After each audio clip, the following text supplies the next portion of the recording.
Ram Ram ji, Ram Ram. Welcome back to another video. जैसा कि आपको पता होगा, कुछ दिन पहले सेक्टर 57 में एलविश यादव के घर के बाहर ताबड़तोड़ फायरिंग हुई। सीसीटीवी में नकाबपोश हमलावर दिखे, गोलियों से शीशे चकनाचूर। पर असलियत क्या है, क्लेम किसने किया, मोटिव क्या बताया जा रहा है और क्या क्या बातें सिर्फ अफवाह है। चलिए बिना ड्रामा सिर्फ फैक्ट जानते हैं। पुलिस और मीडिया रिपोर्ट्स के मुताबिक वारदात सुबह 5:30 से 6 बजे के बीच हुई। 3 बाइक सवार नकाबपोश घर के सामने पहुंचे। दो ने रुककर फायरिंग शुरू की और तीसरा बाइक पर इंतजार करता दिखता है। एल्विश उस समय घर पे नहीं थे। परिवार के कुछ लोग अंदर थे। सौभाग्य से किसी को चोट नहीं आई। गोलियों की गिनती पर रिपोर्ट्स अलग अलग है। पुलिस 1 दर्जन से अधिक कहती है। सीसीटीवी में दिख रही ताबड़तोड़ फायरिंग को देखते हुए एल्विश के पिता 25 से 30 राउंड तक बताते हैं, यानी नंबर वेरी कर रहे हैं, पर हेवी फायरिंग कंफर्म है। जिम्मेदारी लेने का दावा हिमांशु भाव गैंग की तरफ से आया है। कई रिपोर्ट्स कहती है कि गैंग के नाम से मैसेज वीडियो में आरोप है। एल्विश ने सट्टा ऐप को प्रमोट किया, इसलिए चेतावनी दी गई है। यह गैंग एनसीआर में एक्सटॉर्शन और हिंसा के लिए कुख्यात बताया जाता है। याद रहे, ये गैंग का दावा है। पुलिस इसकी वेरिफिकेशन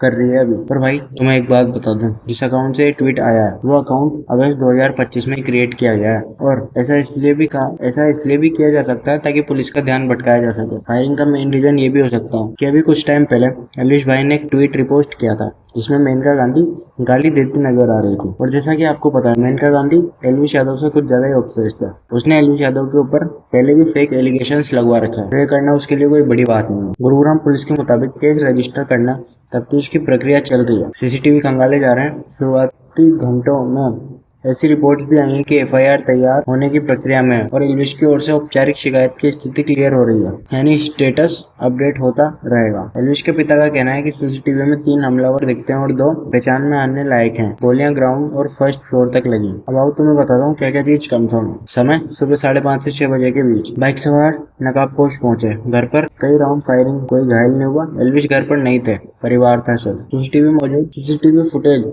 मौजूद और पुलिस के पास। हिमांशु भाव गैंग ने क्लेम किया, पुलिस जांच में है। और अब तुम्हें बताता हूँ कि क्या क्या चीज अभी साबित नहीं हुई है। गैंग का बेटिंग ऐप वाला आरोप दावा भर है, कोर्ट पुलिस ने कंफर्म नहीं। गोलियों की निश्चित संख्या रिपोर्ट्स में 1 दर्जन प्लस से लेकर 2 दर्जन तक बताई जा रही है। हमलावरों की पहचान, गिरफ्तारी इस समय तक सार्वजनिक रूप से कंफर्म अपडेट नहीं है। और रही बात बेटिंग ऐप प्रमोट करने की, अगर इतनी दिक्कत है तो ऐप बैन करवा दो। इन्फ्लुएंसर प्रमोशन नहीं करेंगे तो उनका घर कैसे चलेगा। सबसे पहले सबसे बड़ा सट्टा आईपीएल बंद करवाओ, उसके बाद प्रमोशन अपने आप बंद हो जाएगा। बेटिंग ऐप के लिए तो उठ के आ गए। जब किसी बच्ची का रेप होता है तब तो इन्हें याद नहीं आता कुछ। अभी भिवानी में एक लड़की का रेप हुआ तब इन्हें कुछ याद नहीं आया कि इसके खिलाफ आवाज उठाई जाए। प्रमोट करने से इन्हें दिक्कत है। एल्विश यादव पहले भी सुर्खियों में रहे। स्नेक वेनम केस में चार्जशीट के बाद हाल में सुप्रीम कोर्ट ने ट्रायल स्टे किया है। यह अलग केस है। इस फायरिंग से सीधे जोड़ना गलत होगा जब तक पुलिस ऐसा न करे। अगले अपडेट्स में 3 चीजें क्रूशियल होंगी: एफआईआर सेक्शन का क्लियर स्टेटस और किसी की गिरफ्तारी, गैंग क्लेम की फॉरेंसिक डिजिटल वेरिफिकेशन, सीसीटीवी व बैलिस्टिक से हथियार रूट की पहचान। तब तक ये फैक्ट्स बाहर नहीं आते। थ्योरी फैलाना नुकसानदेह है, कानून और परिवार दोनों के लिए। ट्रुथ अनफोल्डेड नामक चैनल पर हम ड्रामा नहीं दिखाते, डेटा दिखाता है। अगर आप भी चाहते हैं कि सच तेजी से पहुंचे तो इस वीडियो को फॉरवर्ड करने से पहले सोर्स जरूर देखें और अफवाहों को यहीं रोकें। बाकी आज की इस वाली वीडियो में इतना ही। मैं मिलता हूँ आपसे नई वीडियो में नए टॉपिक के साथ। तब तक के लिए राम राम।